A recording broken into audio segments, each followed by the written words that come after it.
Fala pessoal, eu quero dar as boas-vindas aí a você que está me assistindo aí aqui na Escola de Crescimento da CESN, essa aula online sobre vida financeira. É sempre um prazer poder estar contribuindo, ainda mais quando a gente vai falar de um tema tão relevante, tão citado na Bíblia. Eu quero começar essa aula fazendo uma oração para que Deus possa abrir o nosso entendimento, que Ele possa de alguma forma aí tocar em pontos, né, no nosso coração, no nosso caráter, né, e que seja uma aula abençoadora. Senhor Deus e Pai, muito obrigado por esse dia, que o Senhor possa estar abençoando, ó Pai, todos aqueles que estão agora de alguma forma ouvindo essa aula, vendo, ó Pai, esses slides, que o Senhor possa tocar os corações, ó Pai. E eu te peço que haja conhecimento, haja crescimento, que seja um momento de bênção, ó Deus, e que as pessoas possam ser esclarecidas de dúvidas, ó Pai, possam enriquecer em conhecimento, ó Deus, e que o Senhor possa abençoá-las, ó Pai, em retribuição a toda a fidelidade, ó Pai, que elas vão se comprometer contigo. Em nome de Jesus, ó Pai, aqueles que já estão comprometidos, que também possa ser, ó Pai, um momento totalmente único de que possa ser fortificado, ó Pai, a fé possa ser fortificado, ó Pai, o, o, todo o compromisso que já há contigo. Em nome de Jesus, Deus, eu coloco diante de Ti e que toda a aula, todo o conhecimento, tudo aquilo que for passado aqui, que seja uma bênção para quem nos assiste, quem nos ouve. Em nome de Jesus, ó Pai, muito obrigado. Amém. Bom, pessoal, é um prazer, como eu já disse, e eu estou aqui para falar sobre vida financeira. E o dinheiro, mundialmente aí, ele tem sido tratado como um problema. Por isso até que eu coloco esse slide aí, o primeiro, justamente para colocar alguns pontos aí que são muito relevantes e muito tratados ou maltratados, né? E que o dinheiro ele acaba sendo um vilão. Então, segundo a Bíblia, a própria Bíblia vai dizer que ele é a raiz de todos os males, né? O dinheiro ele pode ser comparado a um deus, ele pode ter um poder de forma a uma pessoa, né, servi-lo, né? E não deve ser assim. Mas a Bíblia faz esse apontamento e por aí a gente já vê que é um caso muito sério. A maioria das escolas não ensinam educação financeira. Isso também é um problema muito sério, pois a gente aprende na escola que a mitocôndria ela é responsável por algum tipo de função em um organismo e a gente nunca vai usar isso na vida, a não ser aqueles que fizeram um curso de biologia ou de química, mas a parte financeira ela nunca é falada, né? Então isso é um grande problema. Assim como outros assuntos também, empreendedorismo, primeiros socorros, tem um grupo de assuntos que não são tratados e acaba que a vida financeira, a educação financeira, ela é não ensinada na escola. E isso também acaba sendo um motivo de tornar, né, adultos, né, incapazes de lidar com a sua própria vida financeira. Poucas igrejas falam sobre vida financeira de maneira correta, então a gente tem aí também mais problemas sobre vida financeira acontecendo, principalmente dentro da igreja, porque uma vez que são falados, que é falado, né, sobre dízimos, sobre ofertas, mas não é explicado totalmente a relevância do tema, a importância, né, dessas contribuições, de por que fazer isso, acaba que as contribuições podem não ter o seu devido valor, o seu devido reconhecimento pelo Senhor. Então é um tema muito relevante que as igrejas nem todas falam. Graças ao Senhor, a nossa igreja fala, nós somos privilegiados por poder estar aqui tendo uma aula como essa, por poder ter em cada culto um momento de dízimos e ofertas onde é falado, onde é explicado, onde os nossos pastores podem nos dizer, né, a importância de dizimar e ofertar. Então é uma bênção poder servir ao Senhor na nossa igreja e ter esse assunto falado por aqui. Mas não é regra e geralmente não acontece nas outras. 2/3 das pessoas no mundo são analfabetos financeiros. Eu peguei esse dado aí em fonte de pesquisas, né, mundiais, que em regra, né, em média, vamos botar assim, apontam que 2/3 das pessoas. E as pesquisas eram muito simples, tá? Para detectar se uma pessoa é analfabeto financeiro. Seriam contas básicas sobre quanto que você ganha, o quanto que você gasta, sobre como você é capaz de gerir o seu dinheiro. E no final das contas, as pesquisas apontam que 2/3 das pessoas não são capazes de administrar, ou seja, são analfabetos financeiros, eles não conseguem lidar com o dinheiro de forma adequada. E isso faz com que haja pessoas endividadas, de que hajam pessoas com diversos outros problemas em outras áreas da vida, justamente porque o dinheiro ele vai acabar afetando todas elas. Outro dado aí também é que mais de 60% dos brasileiros se encontram endividados. E você imagina um cenário onde pessoas contraem empréstimos e não conseguem pagar. É isso que acontece com quem não tem inteligência financeira, com quem não desenvolve a sua vida financeira de forma a equilibrar os seus gastos. Então, 60% dos brasileiros se encontram nessa situação. É uma situação que não é nada orgulhosa de a gente olhar para isso e achar um número bom, um válido. Ao resto do mundo também a gente tem um número parecido quando são analisados dados de outros países, mas aqui no Brasil realmente a gente está sendo campeão. 60% de brasileiros se encontram endividados e esse é um péssimo indicador, é um motivo de muita preocupação, não só para as nossas gerações, mas para as gerações futuras, ou seja, aqueles que realmente estão aprendendo essa cultura, que estão propagando, né, esse status de ter dívida, né, de como se fosse algo bom, algo saudável, e claro que não é.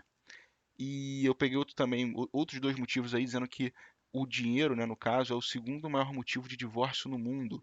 Ou seja, as pessoas estão se separando por causa de dinheiro. Ele só não é maior do que adultério, traição, mas dinheiro acaba sendo o segundo maior motivo de divórcio no mundo. Além disso, aí também você pode ver que é o maior motivo de guerras e crimes no mundo. Isso também é um grande alarde para a gente, até porque a gente não precisa estudar muito. Se você ligar o jornal e você ver as guerras que acontecem no mundo, você já vai entender que realmente o foco, o fundo delas são o dinheiro. E quando a gente olha todos esses motivos elencados aí, você realmente começa a olhar para o dinheiro, né, e entender que realmente, gente, não é possível, né? O dinheiro parece realmente ser um problema, né?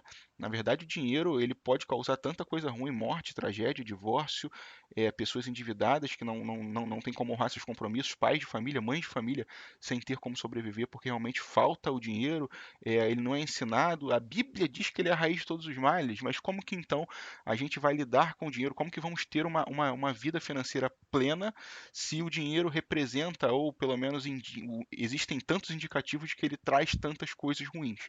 E a gente segue com a nossa aula para trazer uma coisa diferente disso, para a gente conseguir desmistificar essa ideia de que o dinheiro é algo ruim e trazer que o dinheiro ele pode ser uma bênção em nossa vida. Na verdade, ele foi criado para ser um meio e não para ser um fim. Ele foi criado para que a gente consiga passar a nossa vida, para que a gente consiga viver a nossa vida administrando, cuidando, zelando por tudo e sendo é, é, pessoas normais que conseguem viver a sua vida, pagar as suas contas, sabe? E Deus planejou a vida do homem dessa forma, com trabalho, com salário, com dinheiro, com um empreendedorismo também para aqueles que empreendem, ganhando nos seus negócios, nas suas vendas. Então, o dinheiro é algo criado para ser saudável para o homem, não para ser um mal, né? É importante a gente tentar olhar por essa ótica, né, para justamente a gente virar um pouco isso tudo que é propagado sobre o dinheiro como sendo um mal, tá? A gente tem que ter muito cuidado, como diz aí, eu coloquei uma frase do autor do livro Pai Pobre, Pai Rico, Pai Pobre, Robert Kiyosaki, que ele bota que o dinheiro não é a coisa mais importante do mundo, mas ele afeta todas as coisas que são importantes. E realmente a gente vê pessoas realmente hoje se separando, perdendo suas famílias, pessoas morrendo porque não tiveram acesso à saúde. A gente consegue ver tantas coisas aí sendo negligenciadas ou apartadas de pessoas porque elas simplesmente não tiveram dinheiro para poder suprir necessidades básicas, ou então porque houve muito dinheiro e a pessoa não soube lidar com aquela situação e acabou afetando outras áreas da sua vida também. Então, o dinheiro ele tem um peso realmente muito grande e o que a gente precisa realmente é aprender a usar. A gente precisa conhecer os papéis do dinheiro para não termos problemas com ele. Então, vamos lá. O papel do dinheiro, qual vai ser? Suprir as necessidades básicas. Em primeiro momento, eu penso eu preciso ter uma saúde, eu preciso ter comida na mesa, eu preciso ter um acesso mínimo à educação, eu preciso poder me movimentar, eu preciso ter o dinheiro para poder fazer aquilo que é mais básico para uma pessoa normal. Eu tenho que ter todas essas condições satisfeitas para que eu possa, no caso, cumprir esse meu primeiro papel aí, que é suprir as necessidades básicas. E também eu posso olhar para o dinheiro e entender que ele pode me proporcionar um padrão de vida confortável. Na verdade, a gente está aqui para poder fazer o uso do dinheiro e confortável nesse trecho que está aí não se confunde com luxo, tá? Eu digo confortável de eu poder comer algum dia em algum restaurante que eu queira comer, que eu possa ir ter um ar-condicionado em casa e aproveitar um clima mais ameno e não passar sufoco no verão, eu ter um carro onde eu possa me movimentar, Tudo isso não quer dizer luxo de alguma forma, de forma alguma, quer dizer você ter um tipo de ostentação, mas sim você ter acesso a coisas que realmente geram um conforto para a sua vida e que são agradáveis. E que não há nenhum tipo de pecado você ter, ou você consumir, ou você almejar, tá? São coisas simples até, mas que a gente, por falta de dinheiro, pode não ter acesso. Então, assim, é importante você ter uma viagem com a sua família, você ter um tempo de qualidade com quem você quer ter, e o dinheiro, de alguma forma, ele vai proporcionar isso tudo, né? Então não vale tanto esse ditado também de que o dinheiro não serve de nada, não faz ninguém feliz. Claro que o dinheiro não faz ninguém feliz. A nossa felicidade vem do Senhor, tá? A nossa felicidade vem do Senhor. A nossa família é tudo que mais importa, os nossos amigos, nossos relacionamentos. Tem tanta coisa, mas o dinheiro, ele vai acabar sendo útil para você poder fazer relações, para você poder construir aquilo que você almeja, para você realizar alguns sonhos.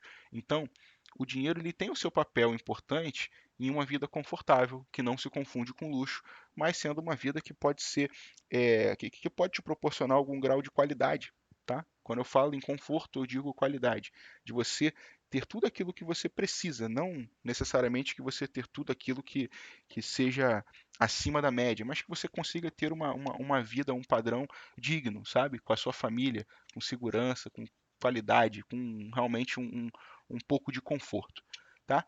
E além disso, eu boto aí também garantir tranquilidade para o futuro, que essa para mim é uma é, é, é uma é uma linha muito específica que eu acho que todo brasileiro ou todo cidadão, vamos botar assim de alguma forma, não importa a sua nacionalidade, deveria se preocupar, porque um dia nós ficaremos velhos, nós não conseguiremos mais trabalhar no ritmo que trabalhamos hoje e nós precisaremos de uma tranquilidade. Então, o dinheiro hoje ele serve para a gente poder também, de alguma forma, ter uma segurança no futuro, seja ela por meio de uma previdência ou por meio de um imóvel que você adquire para poder alugar no futuro, ou por meio de ações que você compre, pensando na aposentadoria, que vão te render aí algum tipo de remuneração, ou algum tipo de negócio que você tenha na sua família, que você acha que você possa aplicar ali o dinheiro para você poder ter uma tranquilidade lá na frente.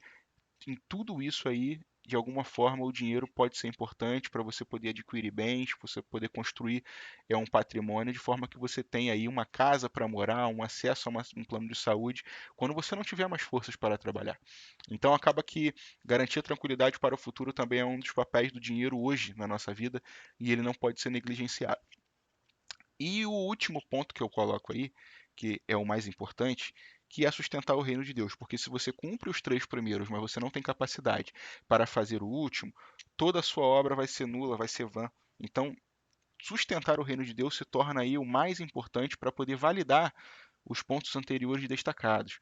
Então, se você não tem essa capacidade ainda, meu irmão, eu quero que você pare e pense que o reino de Deus está aqui na sua frente, está na sua vista e não é à toa. Tá? A gente tem um papel fundamental, importantíssimo, de sustentar o reino de Deus, e isso é uma forma de declarar amor ao Senhor. Não que o Senhor precise do seu dinheiro, mas quando você coloca o seu dinheiro no reino, de alguma forma Deus olha para você e faz prosperar e faz abundar, ele te dá mais do que você precisa, porque realmente o Senhor ele tem uma expectativa na sua adoração.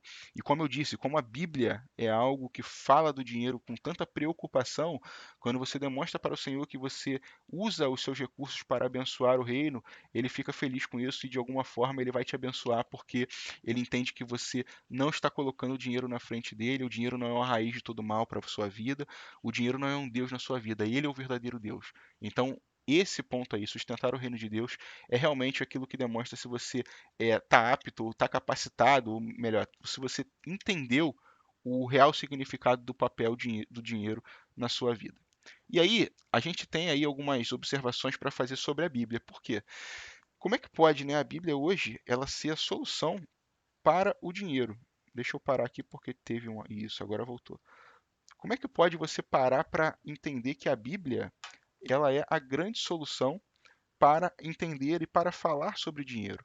Na verdade, a Bíblia ela tem 2.300 versículos que vão falar especificamente sobre dinheiro. Ela vai nos ensinar tantas coisas que vocês não têm ideia. Não chegam a 2.000 versículos, os versículos que falam sobre fé, sobre amor, sobre outras coisas que são tão relevantes, mas tem 2.300 versículos na Bíblia que falam especificamente sobre dinheiro. E a gente aí pode ficar, de repente, boquiaberto de olhar isso, mas é porque Deus sabia do coração do homem, dos riscos inerentes ao dinheiro na mão de um homem. E por esse motivo ele é tão falado na Bíblia, porque assim como causou problema no passado, o dinheiro causa problema na vida do homem hoje, e Deus, em toda a sua sabedoria, precisando deixar para a gente um manual de vida, um manual de sobrevivência e um acesso à vida eterna, ele escreve muito sobre dinheiro, ele manda que tudo esteja escrito lá dessa forma para que a gente pudesse ter acesso. E vamos lá, pegar o que que a Bíblia vai nos falar, né, de mais relevante sobre dinheiro. Ela vai nos falar algumas coisas simples, tá, gente, de se entender, e a gente vai entrar aqui para debater um pouquinho. Primeiro, ela vai falar que Deus é o dono de tudo. Segundo, ela vai falar que nós somos os gestores. E depois a gente vai olhar e entender que nós somos os responsáveis, ou seja, devemos contribuir com o reino de Deus. Então, quando eu falo que Deus é o dono de tudo, eu quero dizer para você que todas as coisas vieram dele, sempre foram dele. Ele é o dono da nossa vida. E entregar tudo a ele alivia o nosso fardo. Quando a gente pensa em uma casa, em um carro que temos, uma conta bancária, uma carteira de ações, que seja, um negócio que você tenha, quando você pensa que tudo isso é seu, que você construiu, o seu medo de perder ele é muito grande. Quando você pensa que você é o dono disso, que você é o responsável, que tudo isso está nas suas costas, o seu fardo é muito pesado. E fica muito mais fácil, gente, se você entender que tudo é do Senhor. Tudo veio dele, tudo é dele, e por meio dele e para ele são todas as coisas. Então, gente, para com essa ideia de falar o meu dinheiro, a minha casa, o meu carro. Eu tive há uns anos atrás algumas experiências com Deus, então assim, eu olho para isso tudo e entendo que tudo é do Senhor, incluindo a minha família, as minhas filhas, a minha mãe, o meu pai, aquilo que eu mais amo. Então eu consegui transformar a minha visão do dinheiro, dos bens materiais e entender que tudo é dele. E isso mudou muito a minha vida. Eu boto o versículo aí de 1 Crônicas 29, 11 e 12, onde diz lá: Teus, ó Senhor, são a grandeza, o poder, a glória, a majestade e o esplendor, pois tudo o que há nos céus e na terra é teu. Teu, ó Senhor, é o reino. Tu estás acima de tudo. A riqueza e a honra vêm de ti. Tu dominarás sobre todas as coisas, nas tuas mãos estão a força e o poder para exaltar e dar forças a todos. E eu tomo a liberdade aqui de dar um exemplo, tá? De falar sobre algo que aconteceu há alguns anos atrás. E foi uma história curiosa, porém, ali, para mim, realmente foi um exemplo de, de como proceder, né? Com essa questão de que Deus é o dono de tudo. Eu tomo a liberdade de falar que a história aconteceu com o pastor Paulinho, né? A gente estava numa turma estudando isso. Pastor Paulinho da nossa igreja, quem não sabe, é responsável pelos obreiros. Então, ele tinha uma van. E ele estava numa aula uma vez falando sobre vida financeira e a gente preencheu ali um termo de transferência de propriedade para o Senhor, falando justamente desse tema que Deus é o dono de tudo. A gente preencheu um formulário transferindo para o nome do Senhor tudo aquilo que nós tínhamos. E ali a gente colocou a nossa vida, o meu carro, minha casa, foi botando nesse jeito mesmo, dizendo que é meu, meu, meu, meu, meu, e transferindo para ele. E a partir de agora, Deus, tu é o dono de tudo. E o pastor Paulinho fez essa transferência ali naquela semana. Eu estava junto, a gente fez o requerimento e ele declarando para o Senhor que tudo que ele tinha seria do Senhor, era do Senhor.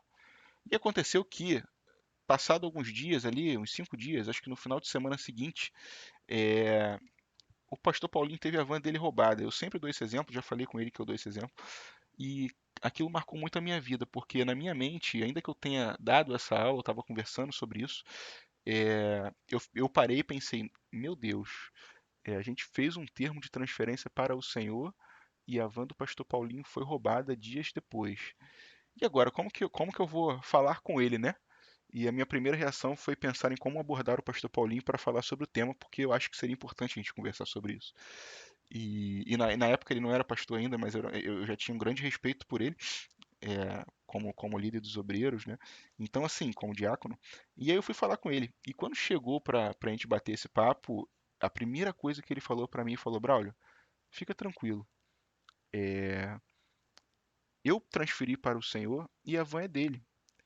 E quando roubaram, e eu soube de que roubaram a minha van, né? Eu não sei se ele usou o termo minha, mas ele falou, quando eu soube que roubaram a van, eu olhei para o céu e eu falei, Deus, roubaram a sua van.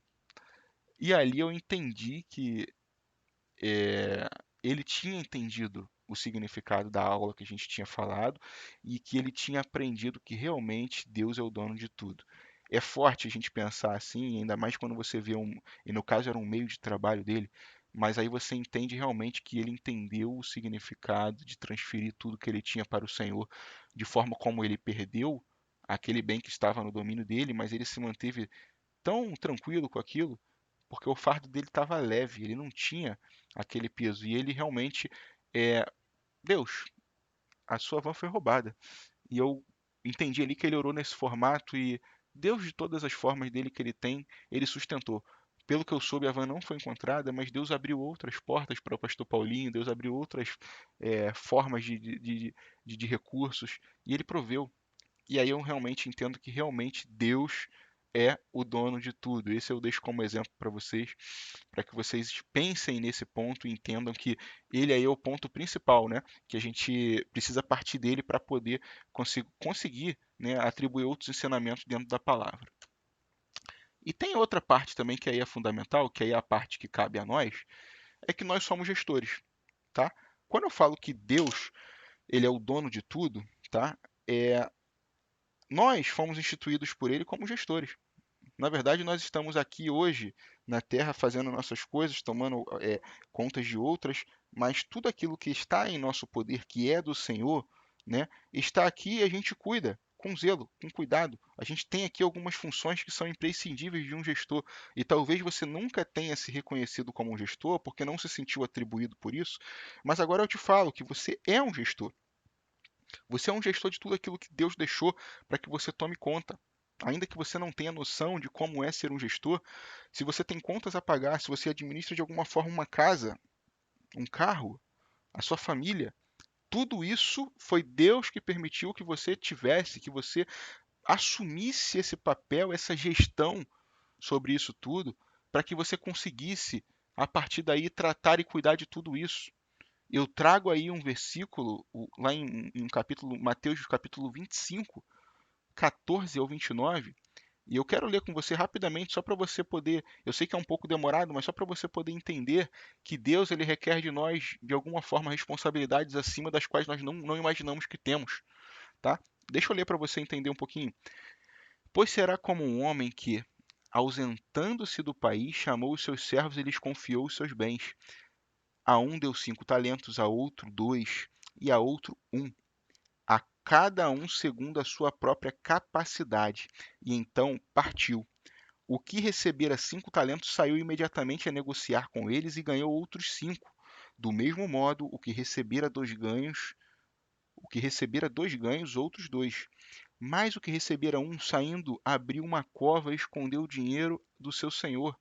Depois do seu muito tempo, voltou o senhor daqueles servos e ajustou as contas deles. Então, aproximando-se o que recebera 5 talentos, entregou outros 5, dizendo: Senhor, confiaste-me 5 talentos. Eis aqui outros 5 talentos que ganhei. Disse então o Senhor: Muito bem, o servo bom e fiel. Foste fiel no pouco, sobre o muito te colocarei. Entra no gozo do teu Senhor. E aproximando-se também o que recebera 2 talentos, disse: Senhor, 2 talentos me confiastes aqui, tem outros 2 que ganhei. Disse-lhes o Senhor: Muito bem, servo bom e fiel, foste fiel no pouco, sobre o muito te colocarei. Entra no gozo do teu Senhor. Chegando por fim, o que recebera 1 talento disse: Senhor, sabendo que és homem severo, que ceifas onde não semeaste e ajuntas onde não espalhaste, receoso, escondi na terra o teu talento. Aqui tens o que é teu. Repreendeu-lhe, porém, o Senhor: Servo mau e negligente, sabias que ceifo onde não semeei e ajunto onde não espalhei? Cumpria, portanto, que entregasses o meu dinheiro aos banqueiros, e eu, ao voltar, receberia com juros o que é meu. Tirai-lhe, pois, o talento e dai-o ao que tem 10, porque a todo que tem se lhe dará, e terá em abundância. mas ao que não tem, até o que tem lhe será tirado, e o servo inútil lançai-o para fora nas trevas, e haverá ali choro e ranger de dentes. Eu falo para vocês essa palavra só para vocês entenderem que, assim como esse cara, quando ele viajou, ele deixou ali na mão dos seus servos uma atribuição de tomar conta daqueles recursos. O Senhor, ele deixou na nossa mão a nossa família, a nossa casa, a nossa conta bancária, o nosso carro. Eu tô usando o termo até meu, né? Primeira pessoa, nosso, meu, mas só para vocês entenderem que Deus deixou isso para que a gente se apropriasse e cuidasse. A gente tem que ter um cuidado excepcional como um gestor cuida, porque todas essas coisas são do Senhor. E a gente está aqui especificamente para cuidar de tudo isso. Ele nos designou conforme a nossa capacidade. Ele espera do nosso empenho para cuidar do reino dele, para cuidar das coisas dele. Assim como esse homem que eu li a passagem, que viajou e deixou com os seus servos aquilo que era precioso para que eles cuidassem com zelo, de forma a multiplicar, a empreender até, né, se olhar para essa visão, ou ao cuidar de todos os talentos que ali tinham, né? Então, o Senhor também espera isso, que a gente faça tudo com muito zelo. Isso inclui, gente, o que a gente vai comprar no shopping quando sai. Já parou para pensar que a gente pensa em comprar e a gente simplesmente compra sem perguntar ao Senhor se podemos usar o dinheiro dele para poder comprar tal coisa, se ele vai se alegrar dessa forma, se ele não pensaria em fazer outra coisa com aquele recurso em vez de comprar uma coisa que talvez seja supérflua, que não seja necessária para aquele momento, para aquela hora. A gente nunca, quase nunca pensa nisso sem ter esse conhecimento de que ele é o dono. A gente sempre vai pensar que o dinheiro é meu e eu faço o que eu quero, mas na verdade, quando eu olho para esse texto, quando eu olho para essa função de gestão que temos, eu entendo muito bem que eu preciso consultar ao Senhor para comprar tudo aquilo que eu vá fazer. Às vezes, andando no shopping, eu penso o que eu poderia fazer com esse dinheiro se não fosse comprar isso? Será que realmente isso é tão relevante ou tão importante? Será que eu estou deixando de cumprir o meu papel de gestor por estar comprando isso? Cabem algumas reflexões em nossas vidas quando a gente tem maturidade e conhecimento para poder entender que Deus é o dono de tudo e que nós somos gestores e que a gente vai ter que prestar contas de tudo aquilo que fazemos durante a nossa gestão. Ou seja, enquanto temos aqui o poder de usar, né, de gerir, de fazer uso disso, a gente vai ter que voltar para o Senhor um dia e mostrar para Ele que fizemos o bom uso. E é essa parte aí que temos que ter muito cuidado para não falharmos. Então, Deus é o dono de tudo, nós somos os gestores, e o último ponto que eu coloco aqui é que a gente deve contribuir com o reino dele. Ou seja, o nosso cuidado com tudo aquilo que ele nos atribui com relação à família, à casa, carro, dinheiro, tudo aquilo que temos a possibilidade de usar enquanto ele nos permite, né, enquanto ele nos dá o sopro de vida, é uma coisa. Agora, a contribuição para o reino dele, que eu separo aí em três categorias que são especiais, que são fonte de vida para o nosso sustento, para nosso transbordar, vamos falar assim, para nossa real alegria, né? E que a gente deve fazer isso com muito amor, que eu coloco aí dízimos, ofertas e primícias. Isso daqui vai realmente validar se a gente entendeu, né, o princípio real de ser um bom gestor. Porque aqui eu devo não apenas cuidar daquilo que ele me atribuiu, mas eu devo entregar para ele, sabendo que ele é o dono, eu estou devolvendo aquilo que é dele. E eu coloco aí algumas formas que são fundamentais da gente poder entender isso, a começar pelo dízimo, tá? Que ele vai representar a 10ª parte do salário de um trabalhador e ele deve ser entregue ao sacerdote na congregação que seja membro. Coloca essa passagem porque ela coloca o texto dessa forma, tá? Porque eu entendo que o dízimo não envelhece, apesar dele estar previsto na Bíblia. Lá em Gênesis 14:20 a gente pode ver aquilo que teria sido o primeiro dízimo, né? Quando Abraão ele entrega ao Senhor, e o versículo diz o seguinte: E bendito seja o Deus Altíssimo, que entregou os teus adversários nas tuas mãos, e de tudo lhe deu Abraão o dízimo. Ou seja, essa seria a primeira passagem onde é falado dízimo como uma entrega ao Senhor, uma retribuição, né? E dízimo ele vai representar a 10ª parte, tá? É como se Deus já tivesse ali apropriação sobre aquilo que é dele. Né? A 10ª parte é dele, naturalmente é dele, e Abraão somente fez o papel de devolver, né? Então, assim, a gente pode até olhar um pouco antes, tá? No jardim, quando a gente vê Deus falando com, com Adão, né? olha, você pode ter tudo o que você quiser nesse jardim, só não coma daquela árvore. É como se Deus estivesse também separando aquela árvore ali, ó, que isso daqui você não pode tocar, tá? A sua gestão está limitada a tal ponto, você não pode chegar perto disso. Assim também a gente pode ver ali um pouco, bem no iniciozinho da criação de tudo, Deus separando aquilo que seria parte dele, tá? Então, a gente tem que entender isso, que Deus nos permite a gestão e o uso daquilo, de tudo aquilo que ele nos atribui.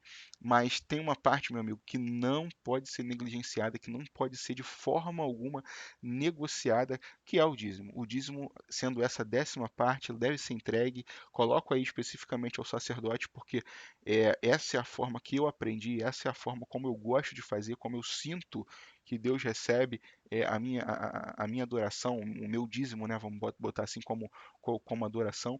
E lá em Levítico 27:32 ele vai falar também: no tocante às dízimas do gado e do rebanho, de tudo o que passar debaixo do bordão do pastor, o dízimo será santo ao Senhor.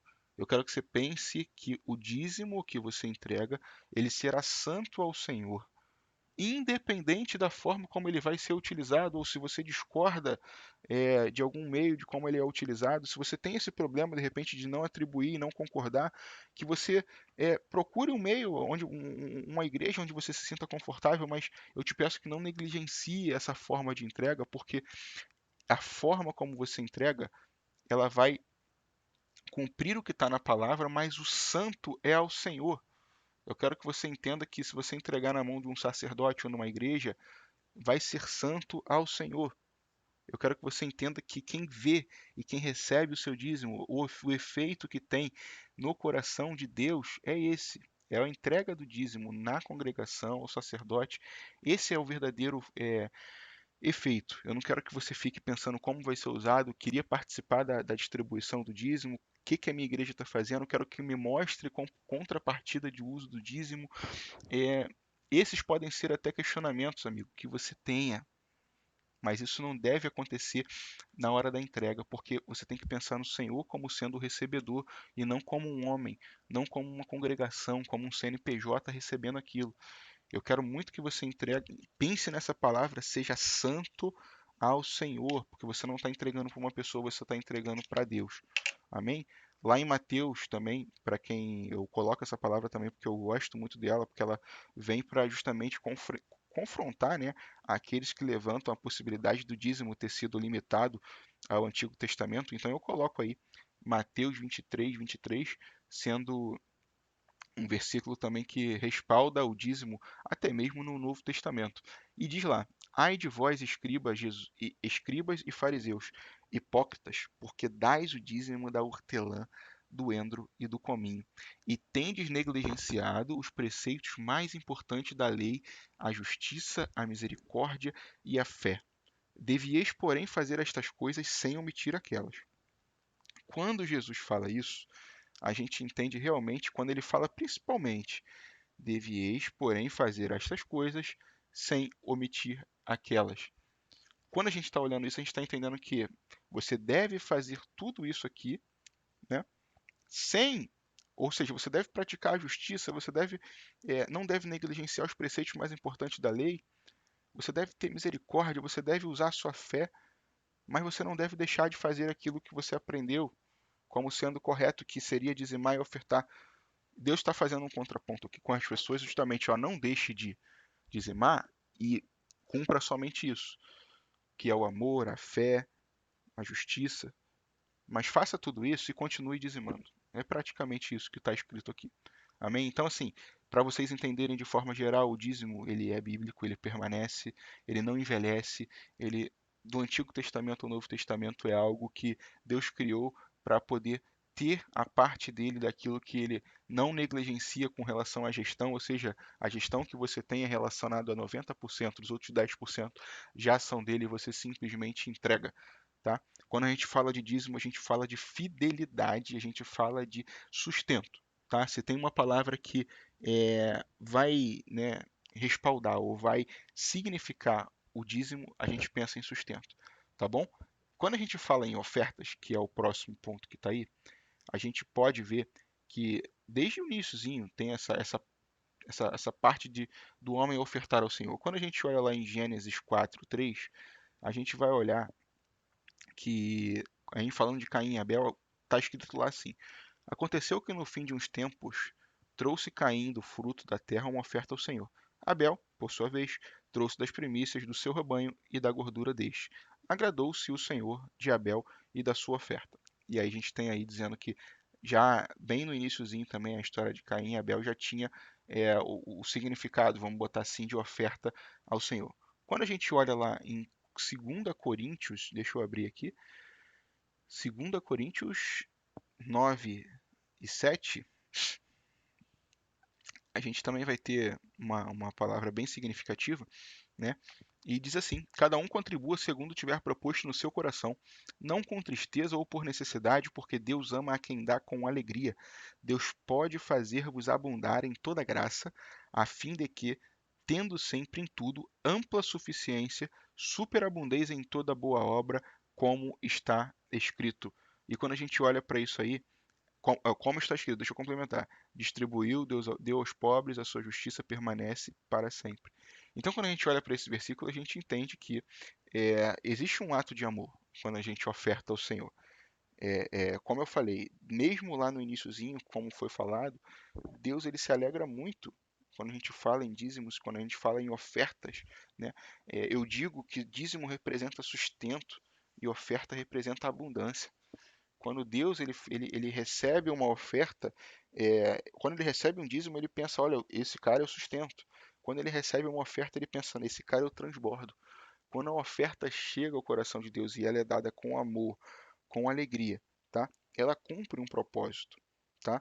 E existe um ciclo da bênção, meu amigo, lindo na vida do crente, na vida do cristão, que quando a gente gira, né, aquele recurso que é do Senhor e a gente abençoa a casa dele, a gente abençoa um outro irmão, uma outra pessoa, a gente dá uma oferta a alguém, uma oferta espontânea, Deus ele faz com que aquilo gire e gire e gire e a gente em algum momento vai colher isso como prosperidade. Eu não falo que você vai ganhar mais dinheiro porque você deu aquela oferta, mas eu tenho certeza em te dizer que você vai ser muito mais próspero porque você deu determinada oferta.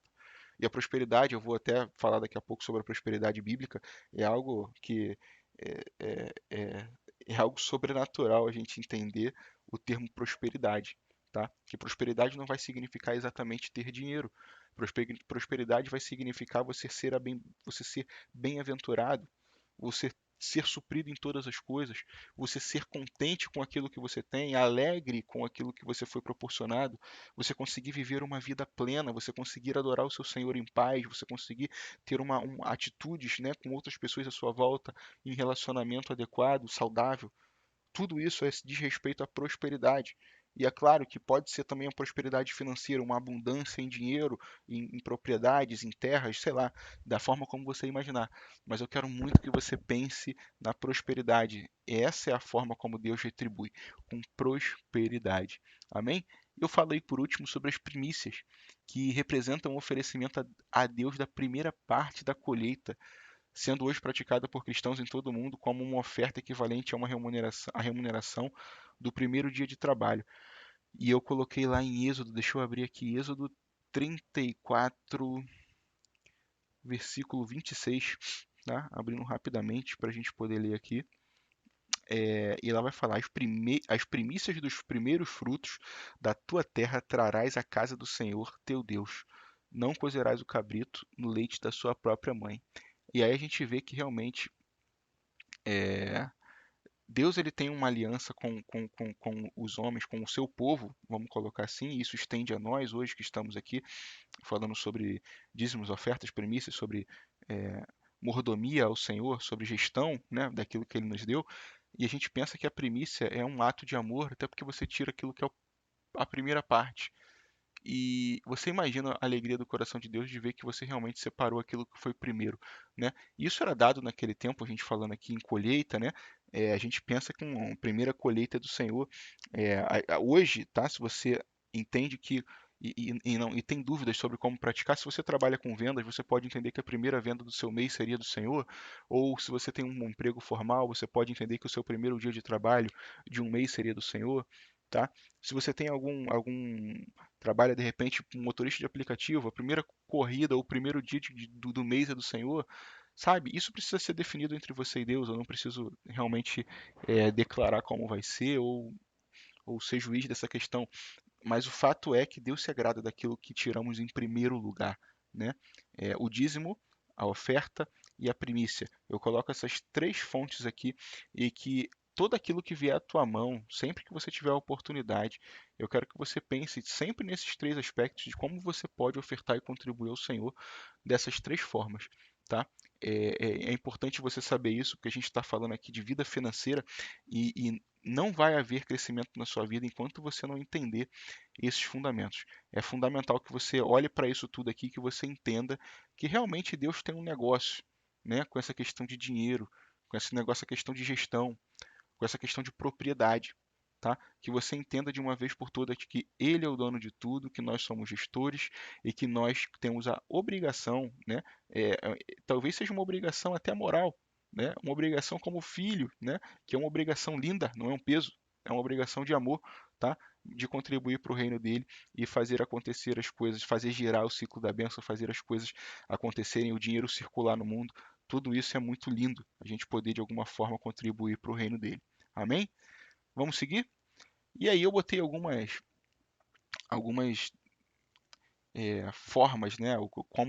Como Deus olha para isso tudo, tá? Eu quero abrir com vocês aí, se vocês puderem também me acompanham. Eu sei que a gente não está se falando, eu estou falando daqui, mas lá em 2 Coríntios, vamos abrir, é, 2 Coríntios 9, 7, que eu já até vi e repito aqui. Cada um contribua segundo tiver proposto em seu coração, não com tristeza ou por necessidade, porque Deus ama a quem dá com alegria. Deus pode fazer-vos abundar em toda graça, a fim de que, tendo sempre em tudo ampla suficiência, superabundez em toda boa obra, como está escrito. Distribuiu Deus deu aos pobres, a sua justiça permanece para sempre. É um ato de amor. Como eu falei aqui, se você não der com amor, perde o significado. Então não há o que discutir quando a gente fala em amor. Realmente, Deus não espera nada diferente do amor. Ele não espera valor algum. Na verdade, tudo que ele espera é o amor com o qual você é capaz de fazer acontecer a sua contribuição. E quando a gente olha lá para 1 Coríntios 16, isso, 1 ou 2, deixa eu abrir aqui. 1 Coríntios 16, 1 ou 2. Eu leio também que quanto à coleta para os santos, fazei vós também como ordeneis às igrejas da Galácia. No primeiro dia da semana, cada um de vós ponha de parte em casa, conforme a sua prosperidade, e vá juntando para o que se não façam coletas quando eu for. Então aí é um ato periódico, ou seja, no primeiro dia da semana tinha um horário marcado, né? Era uma coisa certa de acontecer, não era uma coisa surpreendente, era uma coisa que se você for pensar naquele tempo, você ainda pode não entender, mas você imagina hoje, a igreja, a gente fecha um mês em 30 dias, uma igreja tem as suas contas para pagar, tem as coisas para poder sustentar, os projetos missionários são, né, de alguma forma sustentados aí com base em recursos dos irmãos, das ofertas que chegam. Então, a contribuição de alguma forma ela tem que ser periódica justamente para não fugir à regra. Você imagina fazendo contribuições de 10 em 10 anos, de 5 em 5 anos? É, eu entendo que a gente deve receber à medida que a gente deve contribuir, né, na verdade, à medida que a gente recebe, e a gente estabelecer essa periodicidade, ela é fundamental para o reino e é fundamental para a nossa vida, porque a gente já libera logo aquilo que é do Senhor e consegue fazer girar esse ciclo da bênção de prosperidade bíblica aí, e isso é muito lindo para nossas vidas. Lá em Levítico, deixa eu abrir aqui também, 21, 1:3. 21, 1:3. Desculpa, gente, eu falei Levítico, não é Levítico, é Lucas, tá? Lucas, deixa eu ver aqui se é Lucas.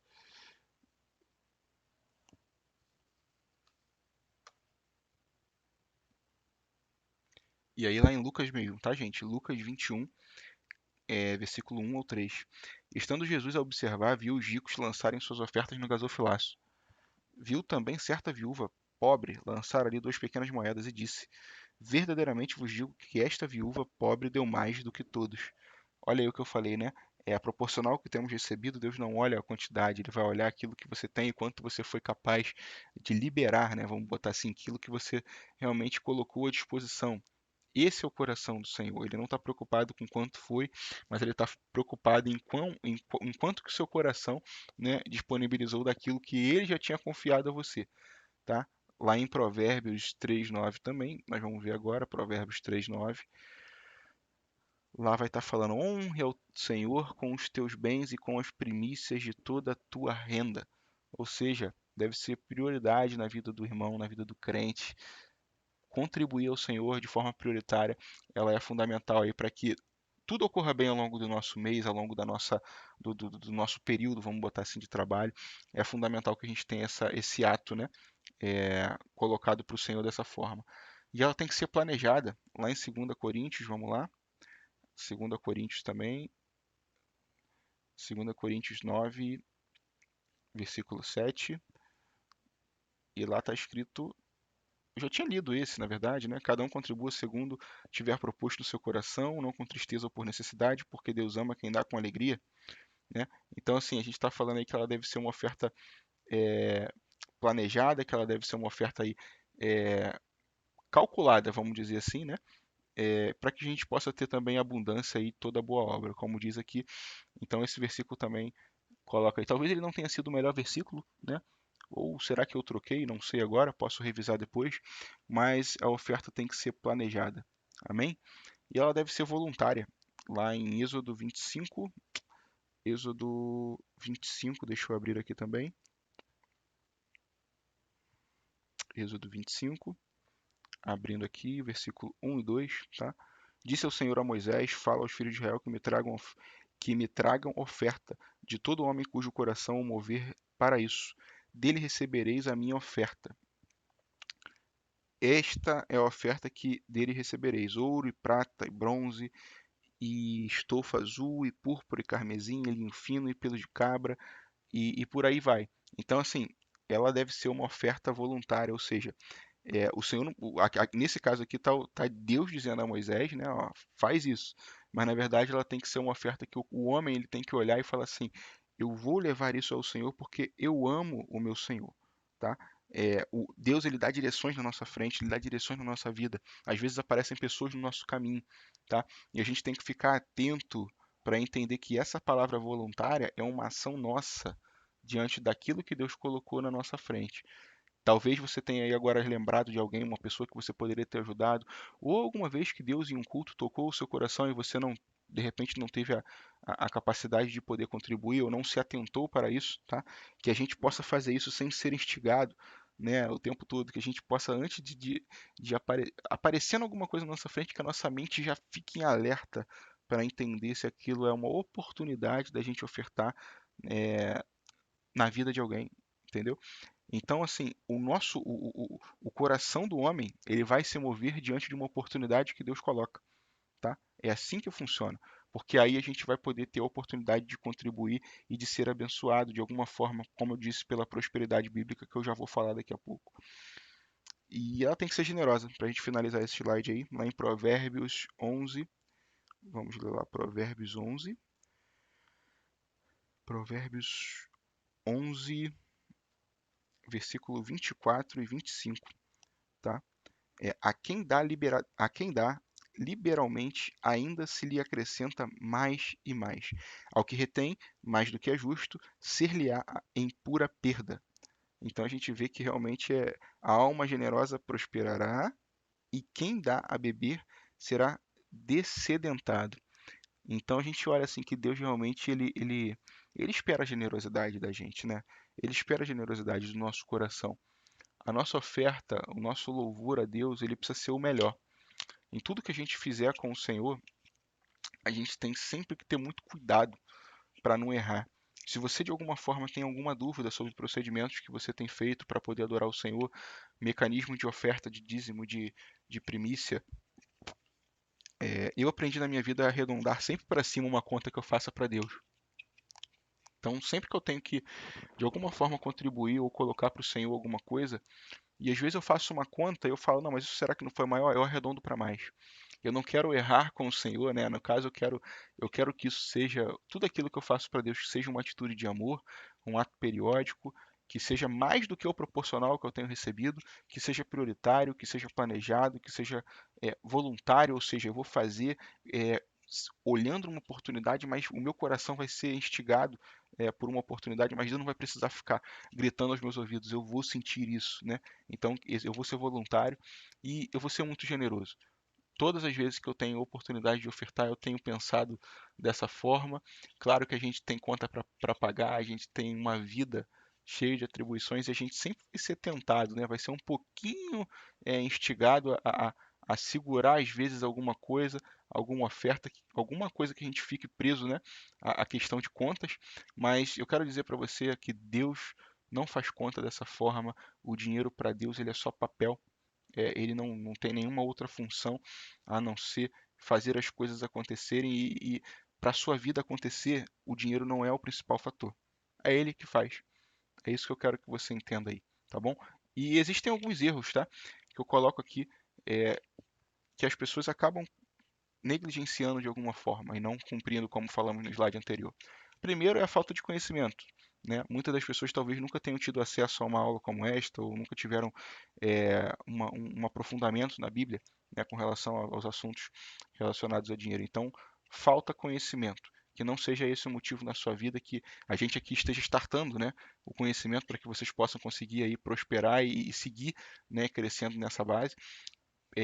Falta de fé, tá? Esse é um ponto aí que é fundamental, que pessoas aí de alguma forma contribuem, mas a pessoa não acredita que aquilo pode realmente mudar a sua vida.